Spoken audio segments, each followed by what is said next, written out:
కరీంనగర్ జిల్లా కేంద్రంలోని housing board కాలనీకి చెందిన కట్ల శ్రీనివాస్ 17 ఏళ్ల వరకు చాలా చురుగ్గా ఉన్నాడు.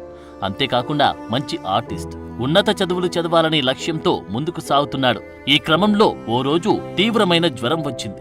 వివిధ ఆస్పత్రుల్లో ట్రీట్మెంట్ తీసుకున్నాడు. హైదరాబాద్లో జరిపిన పరీక్షల్లో కండరాల క్షీణత వ్యాధిగా గుర్తించారు. రోజురోజుకి వయస్సు పెరిగినా కొలది శరీరంలో మార్పులు జరిగాయి. 25 ఏండ్లు వచ్చేసరికి మంచం నుండి లేవలేని పరిస్థితి.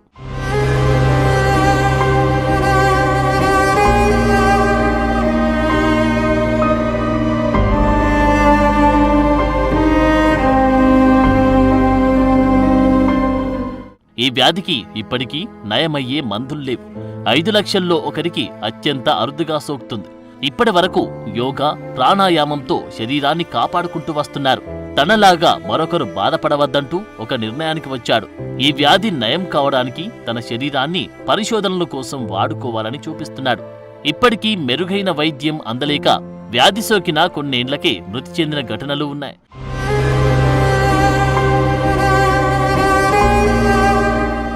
శరీరంలో ఏ అవయం కూడా పనిచేయదు.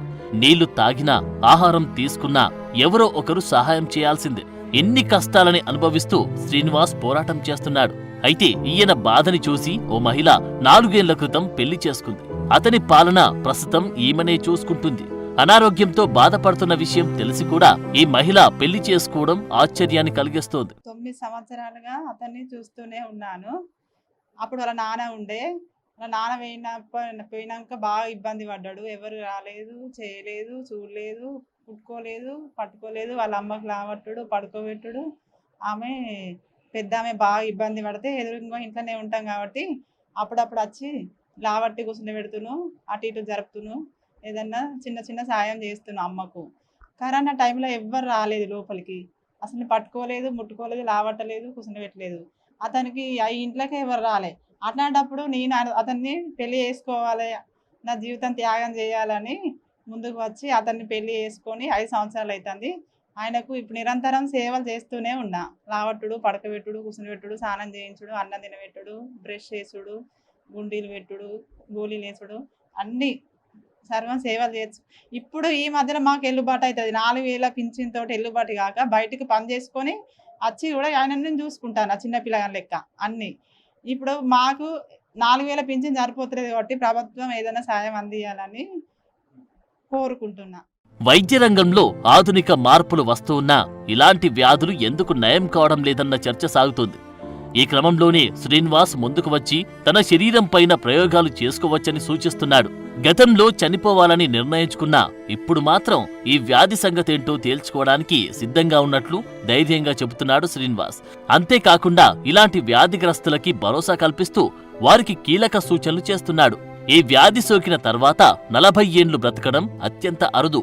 ఈ విషయంలో తన కుటుంబానికి ప్రభుత్వం భరోసా కల్పించాలని కోరుతున్నాడు. 40 సంవత్సరాలుగా నేను కండర క్షీణత వ్యాధితో బాధపడుతున్నాను. గడిచిన 12 సంవత్సరాల క్రితం నేను ప్రభుత్వానికి మెర్సీ కిల్లింగ్ ఇవ్వండి అని నేను ప్రభుత్వాన్ని వేడుకున్నా. కానీ ప్రభుత్వం ఏం చెప్పిందంటే మీరు ఆరోగ్యంగా ఉండాలి, మీరు జీవించే ఉండాలని చెప్పింది. అప్పటి నుండి నేను ఇప్పటి వరకు ఆరోగ్యం కోసం ప్రాణాయామం, యోగా చేసుకుంటూ జీవిస్తున్నాను. కానీ ఇప్పుడున్నటువంటి పరిస్థితులలో, ఇప్పుడున్నటువంటి నాకు వయసు రీత్యా నేను ప్రభుత్వానికి ఒక అప్పీల్ చేస్తున్నాను. నా శరీరాన్ని పరిశోధనల కోసం ఇవ్వడానికి సిద్ధంగా ఉన్నాను. నా శరీరం మీద పరిశోధన చేయండి. ఈ కండర క్షీణత వ్యాధి ఎందుకు వస్తుంది, దాని మీద ఎలాంటి మెడిసిన్ తయారు చేయాలనేది ప్రభుత్వాన్ని నేను రిక్వెస్ట్ చేస్తున్నాను. ఇది ఎందుకంటే నాలాంటి వ్యాధిగ్రస్తులు తెలంగాణలో ఒక 4-5 వేల మంది ఉన్నారు. వాళ్ళందరికీ కూడా వాళ్ళ భవిష్యత్తు బాగుండాలని, వాళ్ళ ఆరోగ్యంగా ఉండాలని నా యొక్క ఆలోచన, నా యొక్క కోరిక.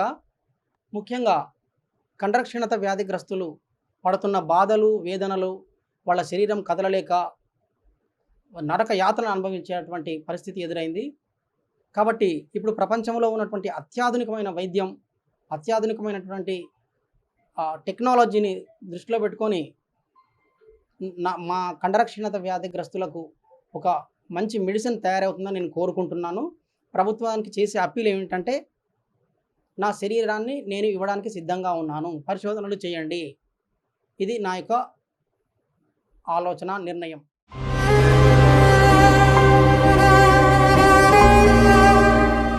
తన శరీరం ఏమాత్రం సహకరించకున్నా ధైర్యంతో ముందుకు సాగుతున్నానని శ్రీనివాస్ అంటున్నారు. చాలా మంది ఈ వ్యాధి సోకితే మానసికంగా కోలుకోవడం లేదని అంటున్నారు. అందుకోసమే పరిశోధన కోసం తమ శరీరాన్ని ఇవ్వడానికి ముందుకు వచ్చినట్లు చెబుతున్నాడు.